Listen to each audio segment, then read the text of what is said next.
Hi, listeners. Stories have so much power, and so does whoever controls the narrative. It is time that we dissect and analyze these stories.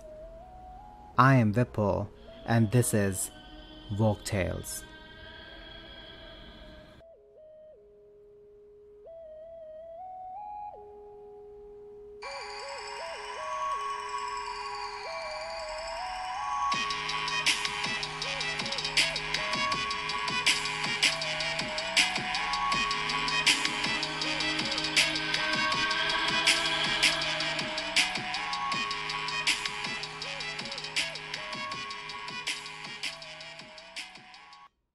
The relationship between religion and homosexuality has varied greatly across time and place, within and between different religions and denominations. Historically, some cultures and religions accommodated, institutionalized, or revered same sex love and sexuality. Such mythologies and traditions can be found around the world.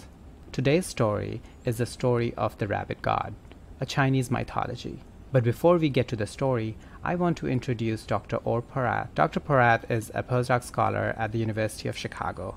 Hi, Dr. Porath. Welcome to the show.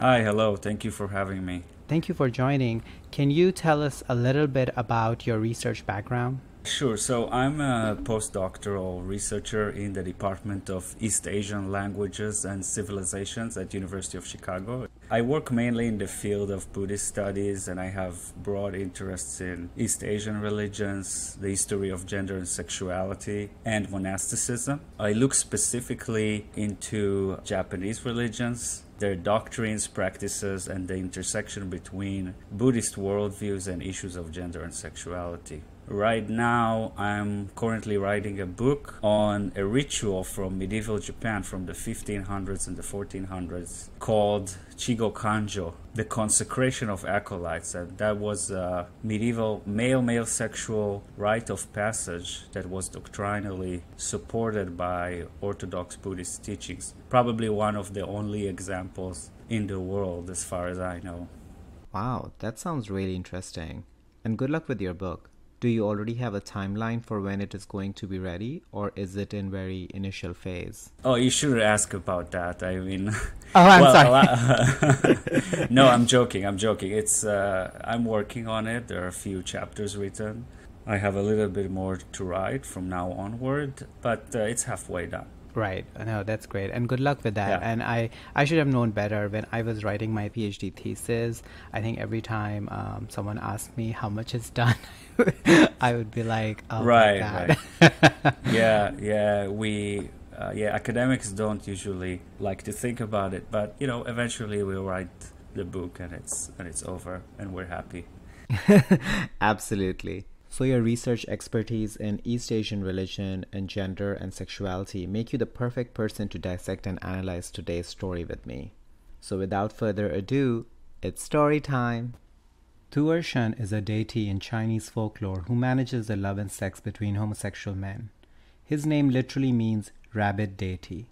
According to the tale of the rabbit god, written by scholar and poet Yan Mei, Tu'er Shen was originally a man named Hu Tianbao, who fell in love with a very handsome, young imperial inspector in 18th century Fujian province during the early Qing dynasty. However, because of the inspector's higher status, Hu was afraid to reveal his feelings. One day, Hu was caught peeping at the inspector's bare derriere through a gap in the bathroom wall when the latter went to the toilet, at which point Hu confessed his reluctant affection for other men.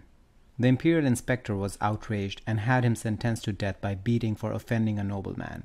1 month after Hu's death, he is said to have appeared to an elder from his hometown in a dream, claiming that since his crime was one of love, King Yama, ruler of the Chinese Hades, have decided to redress the injustice by appointing him the rabbit god.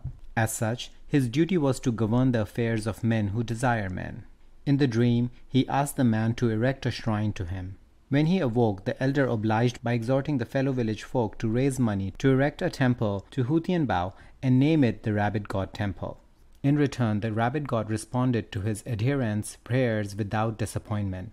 Yan Mei mentioned that people who had underground love affairs, secret agreements, and unattainable desires could visit the Rabbit God Temple. The shrine to Hu Tianbao became very popular in Fujian province, so much so that in late Qing times the cult of Hu Tianbao was suppressed by the homophobic Qing government. A slang term for homosexuals in late imperial China was tuts, which is why Hu Tianbao is referred to as the rabbit god. Even today, his devotees portray him with rabbit ears and make offerings of carrots to his altars. The handsome statuette in this image is lovingly clothed in a rabbit fur cloak. While no one knows if the gays in mainland China worship him, there is a temple in Yonggachi City in Taiwan that venerates Hu Tianbao, alias Tuershan. The temple is known as the Rabbit Temple. So, Dr. Porath, what are your initial thoughts, and are you familiar with this story? Well, I was familiar with it because there was an article written in '98 by Professor Michael Tsonyi from Harvard University. And that article kind of made a ripple effect in the study of the history of homosexuality in China and then in East Asia more broadly, because we have one of the first examples in recent time for a religious group in China, right, specifically here in 18th century Fuzhou, where men who wanted to engage in sexual liaisons with boys basically practiced religious devotion to a deity. There aren't many ritualization of male sexuality or the enshrinement of certain gods as male sexual gods. So in that article, it provided a lot of evidence for this religious group that worshipped Hu Tianbao. And really, after that, a whole range of studies were conducted about all kinds of aspects in the history of male sexuality in Qing Dynasty China, in Ming Dynasty China, and then at the same time there were also really important studies about Japan. So this is really the golden age of academia where people start talking about male sexuality as a worthy object of study in Asian studies, more specifically. So if I ask you about the association between East Asian religion and queerness, how do you think the religion views queerness, given that there was a deity specifically for same-sex couples? And has it changed over time now that there are studies on the topic and people are reading religious texts and books with a modern lens and probably different interpretations? Right, so I hope my answer will not be too long because there's too much to talk about here.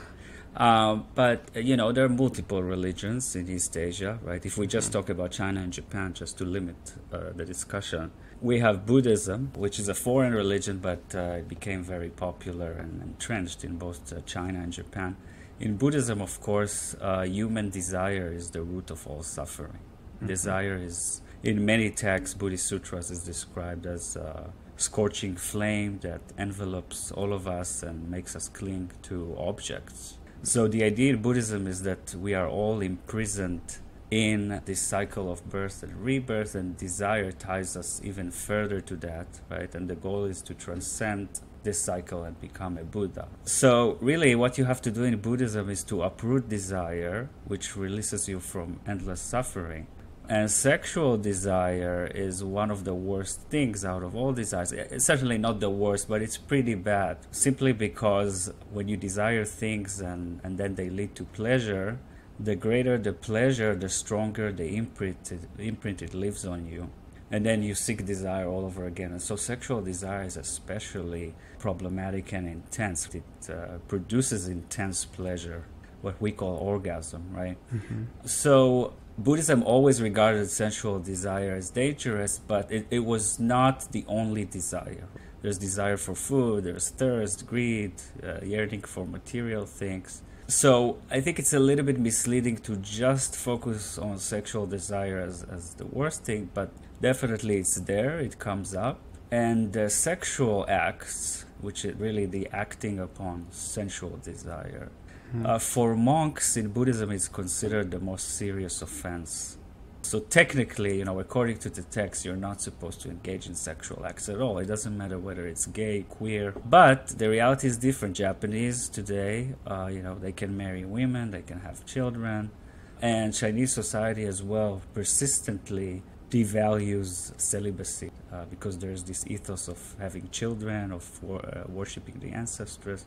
So rejecting sex is something that can break the line of descent. So they never really went with it altogether, right? So our first point of departure is that Buddhism, certainly, especially in Japan, already involves sex, even if you're a monk. In China, not if you're a monk, but historically they had difficulty getting rid of sex. Now, where does queerness fall within all of this?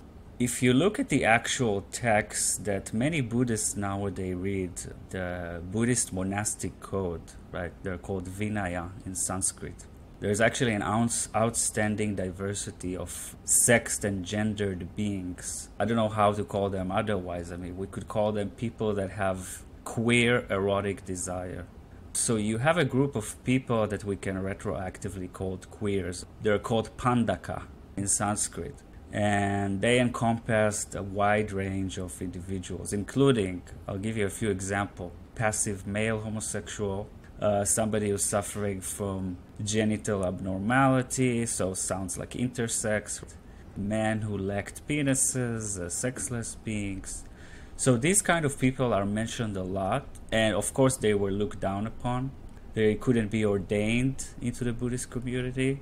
But the interesting thing is that Buddhists, in many Buddhist communities today, people read this material. So they read about hermaphrodites who can change their genitals. They read about sexual fluidity, basically. They read about voyeurs, something that sounds kinky, or people that are attracted to men only for a short time. So even though they are basically abhorred in the text, if you read the Buddhist precepts, you see that in terms of sexuality and gender norms, heterosexuality is not the norm at all. You see that human beings are attracted to all sexes, you see fluidity in gender. So same-sex acts are considered immoral, but they are treated as something natural that just happens. It's not like Christianity, where there is the old age argument that homosexuality is against nature, right? Mm-hmm. In Latin, contra naturam. So the official position actually in Buddhism, if you look at these Vinaya texts, is that queer desire is normal, but if it impinges of heterosexual intercourse, then it becomes problematic, right? So it has to be some sort of a side project. Okay. So as long as it doesn't completely replace heterosexual longing, it's fine. This is so interesting because now we talk about spectrum of sexuality and terms like pansexuality, which is just like you said, about attraction towards people regardless to sex and gender identity. And also we talk about gender being a social construct, and you mentioned the presence of gender fluidity in Buddhism. So I feel there is a lot of common ground on this topic between then and now. But everyone knows that acceptance and embracement is still not 100%. So what is your take on how things have changed over time, and what is the stance today? There are places like in Thailand. I remember that I think it was in 2003, for example, the Thai Buddhist Association, based on certain Buddhist texts and scripture, basically condemned homosexuality. So you have conservative figures here and there in different Asian countries, but really homosexuality have come a long way. In Taiwan, of course, is a famous example. Taiwan legalized gay marriage in 2019, and in Japan, there's an overwhelming acceptance of homosexuality, about 68%. And in terms of Buddhism, even in China, which we tend to think is a little bit less welcoming because they legalized homosexuality in 1997, homosexual acts, there was still a gay Buddhist group in the 90s that was just dedicated to LGBTQ. They were called Child Brahman Abode. And, I can keep going on and on. You have all kinds of examples. The head of the biggest Buddhist temple in Taiwan, Fo Guangshan, said 20 years ago that Buddhist ethics do not consider homosexuality as a sin, that they can be practiced. So I think this is the general line of thought. In Japan, there's for the first time, they built a few years ago next to Osaka, a temple only for LGBTQ community, and the abbot is a transgender now. Now, this is certainly not the normal situation, right? I don't want to over-exaggerate that, LGBTQ are accepted everywhere. There's still still are pretty much, there are legal problems, there are issues of discriminations. But slowly we're beginning to see that Buddhist communities are accepting a more progressive position on this issue.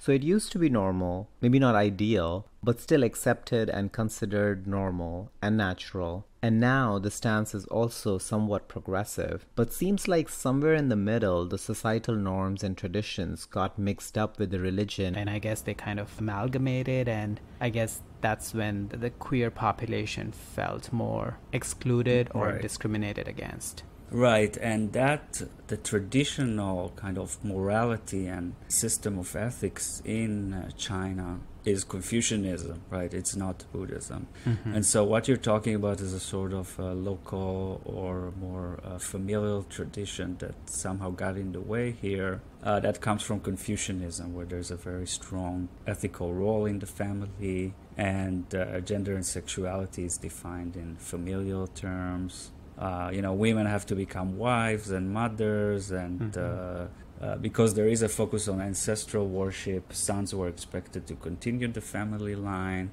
So, there's not, in that particular system, there's no room for gender diversity or homosexual, lesbian intercourse. I mean, if only if it's done on the side, not as a way of life, right? If you were not, being gay or lesbian means that you're engaging in non-reproductive sexual acts, so there isn't going to be a birth of a child. This is a general problem that people experience nowadays, although I should say that China is no longer that Confucian. I mean, there's a whole debate about how much Confucian China is. Of course, there are different ideologies of the state, right? There's communism, there's all kinds of other strands of thought. But there is this still a very strong familial-based family unit, right? And homosexuality seems harmful to it. So yeah, it's a problem. It's a problem from a Confucian perspective or from a Chinese traditional perspective. I think responsibility or the desire for a lineage or family name or line is not necessarily just important in Chinese society. I think it is everywhere, in every society. And sometimes that can be one of the big factors in parental acceptance as well. Yeah, that's definitely everywhere. It's just a little bit worse in China because the family unit was seen as owing duty and obligation to the state. So the harmony of the family automatically somehow projects to the well-being of the state, projects onto the well-being of the state. So there is this organic relationship. And so there's a lot in stake here when you're risking the integrity of the family, right? That's right. What conservative would say, and more traditionalist people would say. But I definitely agree. I mean, I come from Israel, and one of the reasons homosexuality in Israel is thriving is because a lot of gay people are having children, 2, 3 children. And so it's not perceived as a real risk. It doesn't hurt the family at all. It perpetuates the lineage of the family. So I come from India, and the whole family and community close-knit setup is quite important as well. So I guess not just East Asia, but the whole Southeast Asia. And this next generation can be a big concern in those countries and communities. I do want to mention that it's great that Taiwan has decriminalized homosexuality. And a few years ago, India did as well. So it's a great step towards equality. Taiwan legalized gay marriage. Gay marriage, yeah. That's okay. Yeah. That's another step further. So they're really ahead of everyone in Asia. Right. So I think other Asian countries to follow suit. So let's hope that there will be a beacon to other nations in this regard. Preach. So we're talking about family, community, and society. So another topic which comes when we talk about society, and I'm bringing this back to the story, is the hierarchy, class system. In the story, the rank inspector is mentioned, and there was a comment about not wanting to offend the nobleman. So it seems like, apart from the whole attraction towards same sex, there is element of class difference. But in the end of the story, the village people raised the funds for the temple. So I don't know if I'm applying this correctly or not, but to me it seems like the acceptance level was variable depending on your rank in the society, between common people and the higher class. So this is a very important question. I think we should first think about when we try to interpret this myth. First, we need to ask what was the crime, right, that was committed by Hu Tianbao. So he was peeping and looking at the bum of another person, right? So was it the male erotic desire that was the crime? Was it the voyeurism, right? The fact that he peeped? Or is it about class or undermining social hierarchy? I think if you read it carefully, you can see that it's not really about homoerotic longing, but rather, as you implied or said clearly, it's about offending and shaming an official, right? A person of a higher level. Now, Hu Tianbao is actually not from a very low background. I think he's an upper class person. But still, he is not an official. So you have a situation when a person of lower rank catches an official in the act of defecation. We could also think about it as invasion of privacy, maybe. Actually, I looked at another translation, and I think there it's a little bit clear what was the crime. If I may quote, it says in the other version, "Because of my feelings which violated propriety, I offended an honorable man." So he says the feelings are to be blamed. I think it's more of a rhetorical statement, all I did was love, right? But really what I did was violating propriety. So he also another sense is deviating from accepted social norm, which is probably related to impinging or catching the official in his act of defecation, right? So he basically transgressed the proper boundaries between his own rank and the rank of the other person. He invaded his privacy. So it's not the feelings, right? Even though some people may be tempted to highlight the feelings or the homoeroticism. And so let me get back to the class thing. As you said, there is a clear hierarchical divide here. You were mentioning the fact that the people were the ones that building the temple, right? So I think that there is a sort of a hierarchical structure in the story where first you have a case of human deification, not defecation, right? I mean apotheosis, right? Elevation into godhood, right? So Hu Tianbao becomes a god, right? So you have a human deification that provides social mobility, right? Hu Tianbao basically becomes higher than anyone else after. Right. So actually his deification rectified his wrongdoing by adjusting his position within the pre-existing social order. And then you have the elder. Again, it's about class and rank, right? The elder of the community, who's the highest person in the social ladder. And he's the one who approves the building of the temple. And then, as you mentioned, the people themselves build the temple, finally. And of course, no official is involved with the construction of the temple. At the time, it was very common to ask local communities to raise money, and then the people would raise money through begging and, the help of mendicants and so forth, and then the temple would be erected. But basically, there is this structure of power being trickled down, right, from the highest authority, the rabbit god, to the lowest village community, right? So it's kind of like an inversion of the original situation in the story, when Hu Tianbao was lower, beneath the official, but at the end he becomes the god, right? He gives the order to build, so he's the highest on top. He gives the order to a person goes to an elder builds the temple, and then the people at the lowest ranks build. So definitely, just from looking at the story, you could see the social hierarchy and the social stratification of pre-modern Chinese society. Now, you asked about acceptance. I think when you read the sentence about homophobia of the Qing government, right? Right. So that used to be an old argument that the Qing dynasty government was actively involved in persecuting people who engaged in male-male sexuality. But actually, male-male sexual acts were punished no more harshly than male-female acts. So we don't really know what happened there, right? We don't have the historical context. We know that these two temples, that temple in Fuzhou, they had a licentious cult. There was something in the cult that they didn't like there.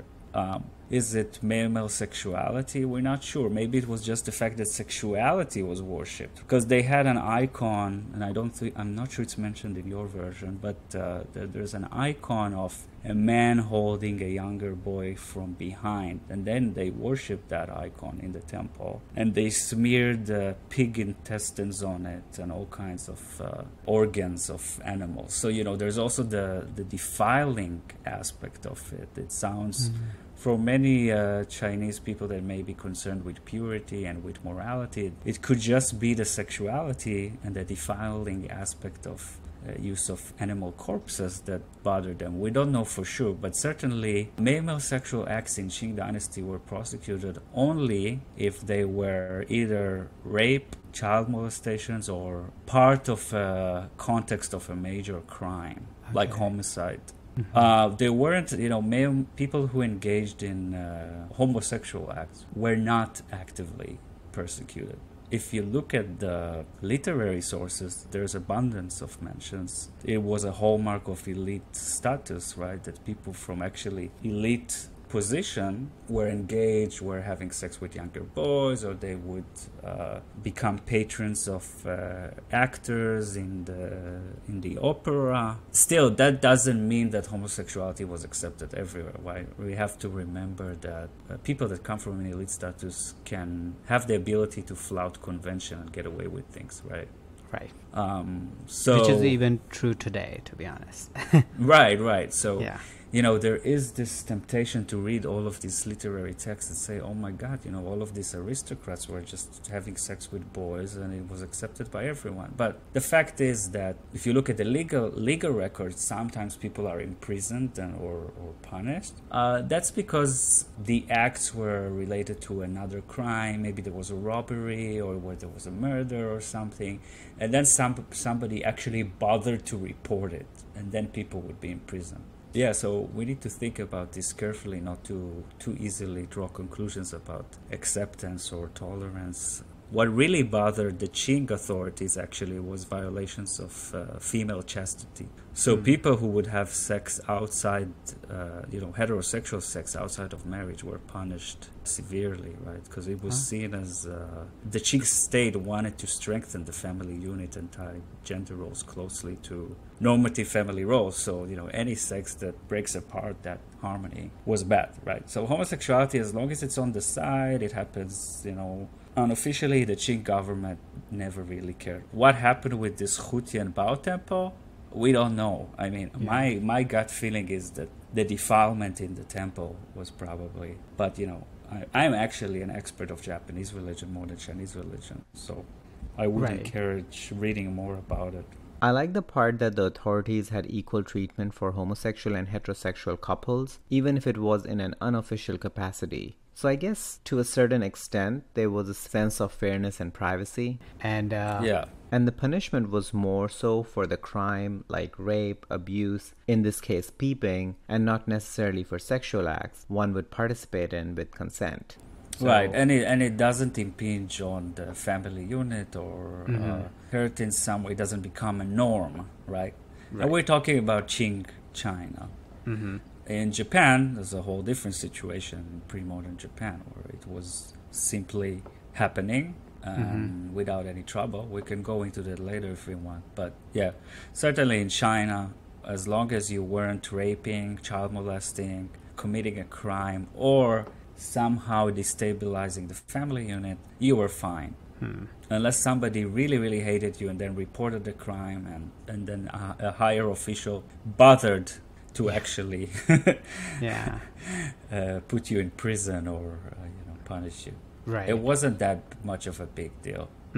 So Japan was a better place to be in if you were queer. Yeah. So queer, is a modern term, but basically, yes. In Japan, you had, let's start, in the medieval period, late medieval period, 1400s, 1500s. If you were in the temples, you could have sexual acts with younger boys. The problem is that many of these boys were underage.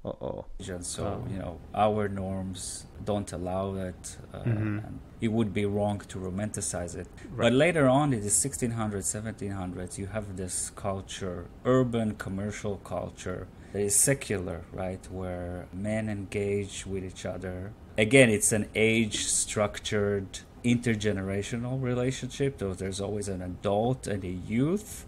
And there wasn't really a problem with it, but they have a different structure.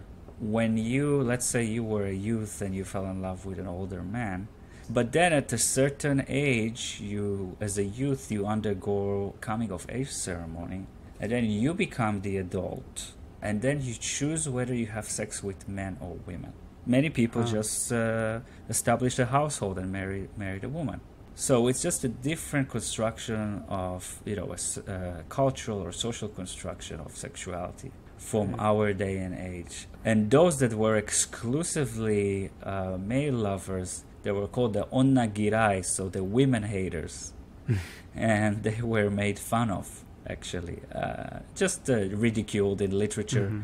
It was a very humorous topic for making fun of people. And, authors would use misogynistic jokes. So we really have a different order of sexuality back then. Whether it's better to be there or not, right. I think modernity, with all of its problems, is certainly better for the 21st century homosexual, gay, queer, lesbian than any pre-modern period. Right. Modernity with all of its problems. Just listening to you, I'm trying to wrap my mind around the social construct around acceptance and tolerance. And I guess every society has societal norms which seem okay and perfectly fine at that time, but obviously now we are looking at it from a very objective lens, and even the acceptance somehow doesn't seem that right. That is why I said that we cannot use the queer homosexual to that context, right? Because, homosexuality is a term that was coined in the 19th century, and it assumes a specific identity based on sexual preference. That is almost pathological, right? So it's something that's hardwired to your being as a human being.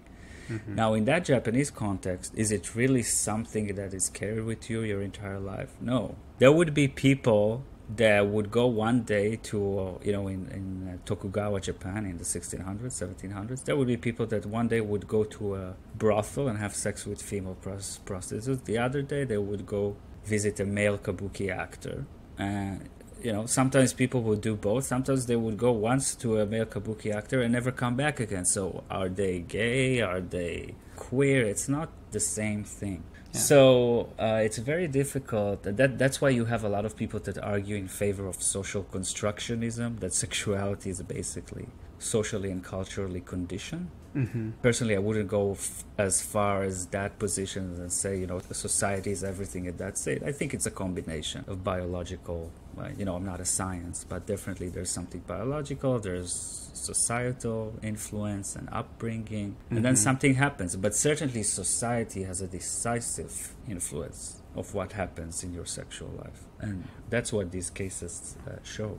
That's where the spectrums come, right? Like in this case, bisexuality or just experimenting. And I think society has influence on the acceptance part. And growing up, if you see a lot of examples, that kind of gives you more confidence in expressing your sexuality or in whatever way you want to. So society has influence on acceptance, and that in turn is related to coming to terms and embracing that lifestyle or your true self. Right, for sure. So we are talking about different countries and cultures, and I guess religion in general, both in the West and the East, has long pushed the homosexual community into the margin. But I don't think any religion would preach unfairness or discrimination. So do you think there is a government propaganda, or the powerful society leaders change the narrative of the original religious texts? Just because the religion is part of the government to a certain extent, Yeah, that's interesting. I think certainly in the case of the Qing, for example, they had a Confucian or Neo-Confucian ethos that they followed. So at one point, actually, homosexuality was banned during the Qing era for a short time, but it was really just sort of an afterthought that came from Neo-Confucianism. But I think, historically speaking, the state overwhelmingly prevails over religion at a certain point.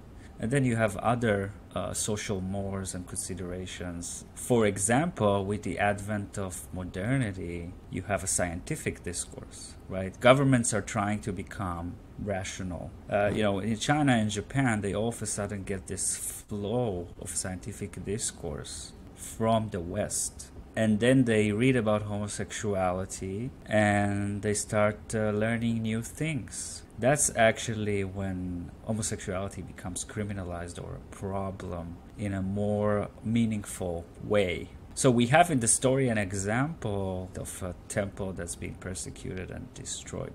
But you see, it is the secular officials that destroy it, not necessarily another religion. So here actually the religion that embraces homosexuality is victimized, right? But when modern biomedical science and psychiatry enters China and Japan, they start reading about homosexuals as deviants, unhealthy, abnormal. And I think this starts penetrating very deeply to both popular discussions and religions as well. And we feel it until this day. So if you now ask me why we don't have this openly male-male sexual culture in Japan that we used to have in the Edo period, this has to do partly with westernizing influence, where Japanese state officials, scientists read this material and started pathologizing homosexuality. So I actually see the danger coming more from the secular authority than religion itself in East Asia. And with East Asia, I will extend that to Southeast Asia because India, which at that time included the neighboring countries, had a more open attitude to homosexuality before the British colonization. And there is ample evidence of it in ancient and medieval history. Same-sex relationships were only criminalized when we got colonized by the British. Right, yeah, they are often blamed for that. Something similar happened in India where, Western power actually, India was colonized, so which is even worse than just reading text coming from the West, right?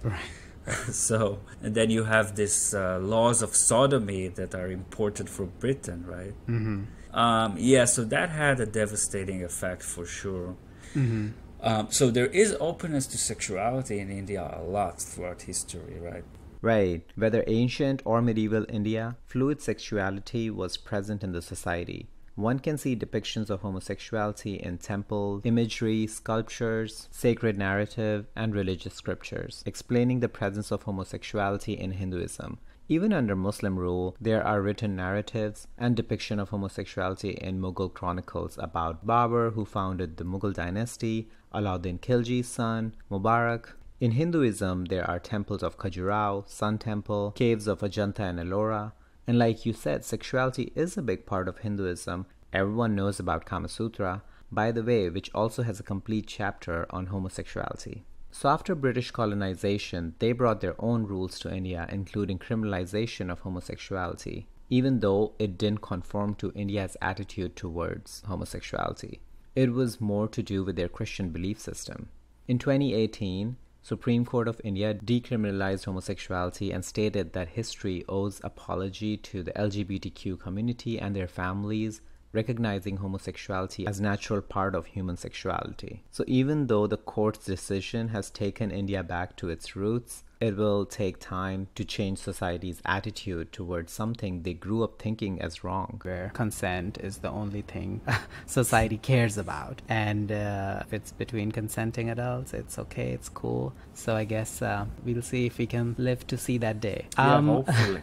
Right? Hopefully. So coming back to the story, the title is Rabbit God, and the slang term for homosexuals in the late imperial China was tuts, which is translated to bunnies. Do you think there is any association? Yeah, that's a great question. So this term Tudze, there is much speculation about it. There's no, to be frank, there is no clear, convincing explanation for why it became a slang in Qing Dynasty. It was a very insulting term, by the way, that applied only to a penetrated sexual partner, not a penetrator. So actually, in China, the penetrated was seen as feminine, and it was the more unequal part of the equation. Whereas in Japan, it wasn't like that. In Japan, the recipient of anal sex was not deemed inferior. But anyway, so the term carries a strong feminized connotation. And it is something like today's sissy or a wuss, but actually much stronger, like the F word. So, you know, there is the transcultural character of the rabbit as a horny, it's a fertile and full of sexual vitality. You can see that in ancient Greece and Christianity. And actually in ancient Rome, the rabbit was connected to homosexuality. So that's even a more clear connection, transculturally speaking. But if you ask Japanese people what they think about rabbits today, they'll tell you that they are kawaii, which means cute. So now in Japan, the rabbit is completely desexualized. That it's just a cute thing. But if you Google the tuarshan, the gay rabbit from your story today, on Chinese, on Chinese websites, you see on social media and the internet, they say that the moon rabbit is called Tu Arye, which is another name, but they say that he's a protector of male prostitutes. So basically these two have been conflated, even though they are entirely unconnected with each other. Isn't there Year of Rabbit in Chinese calendar? There is. Yeah, there is. So it's an important animal in astrological sense. Yeah. And in the old Chinese and Japanese, the scheduling system, you have also the hour of the rabbit. But to say that there is some sort of connection between that rabbit and the rabbit here, I don't think so. Right. The bottom line is that the story from Yuan Mei's version that you've read is the only one that mentions the rabbit, that Hu Tianbao is a rabbit, because of this kind of stereotype of the Tudze as being a feminized person that engages in male sexual acts. Right. But the Hu Tianbao cult that you have in Taiwan today, that's entirely new. It's an invented tradition. So it harkens back to this myth we're talking about today, but there is no direct linear line to the Fujian cult, to the temples in Fuzhou. It has no actual links with it. Oh, so really? yeah, they just they love the story, they love the myth, and they decided to revive it, which is very interesting because now you have a cult of a gay rabbit god, right, in Taiwan. Yeah, that's very interesting. And just to touch on something you said, and probably a different tangent, I find it quite problematic that femininity attributed to you was considered as being inferior. Oh yeah, for sure. So not necessarily a tangent, but intersectional might be a better word. Yeah, pre-modern culture all over the world is androcentric, right? It centers on men, and it's also misogynist. It's hateful of women. Right. So a lot of feminine attributes were seen as signs of weakness. And actually, the whole terminology that is used in Japan in the early modern period, actually in China too. So how do you say male sexuality? You say nansi or nanshoku, which literally means male callers. So you have male callers and you have another word, female callers. You would expect that female callers would be lesbianism, but it's not. Yeah. So it replaces the object of desire with women. So the subject is still male. So this is the attraction to women when you are a male. That's female caller. So the female perspective is completely out of the question here.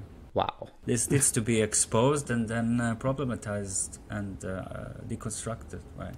And that's what we are doing here. Explore, problematize, and deconstruct. I think that was a perfect end to our discussion. I want to thank you for coming on the show and bringing so much insight and knowledge.